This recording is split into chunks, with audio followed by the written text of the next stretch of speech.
It's challenging times for the industry. The promise of a bumper season was quickly dampened with the new COVID strain. But domestic tourism figures are on the rise in this region. It's a far cry from last year when it was a hotspot region. Yes, it's definitely a different story from last year. More people earlier this year, which we are grateful for. A lot of domestic tourists. Last year they closed our beaches quite early. This year I think everybody came down earlier just to make sure they get enough of the beach. So our caravan parks filled up quite early this year. Holiday homes are filling up nicely.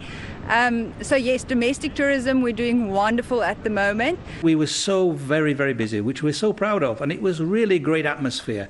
But then, of course, the announcement came from the UK, and that really had a massive impact from us already. And then we started to see the cancellations coming.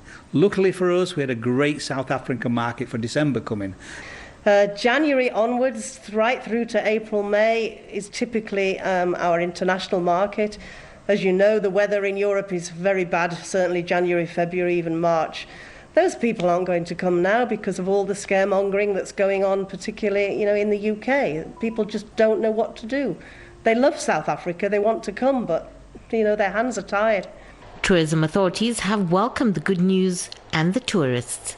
I think the domestic tourists have now had 2 years of practicing COVID standards and health regulations and the expectations around it. So I think from the travelers' side, they're very well educated in what it means to stay safe and to look after themselves and their health and how to vacate and have vacations in a safe environment. In Plettenberg Bay, the cancellation of the Matric Rage event may have impacted the local economy.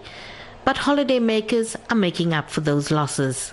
We have already seen an influx of tourists, very positive in the restaurants, in the outdoor venues, for smaller events in the retail areas. So it's all good.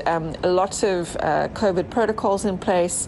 People are abiding. Our beaches are open. The sun is shining. With things looking up in the industry, the Tourism Council says they hope the bookings continue to increase. Segri Chetty, SABC News, George in the Western Cape.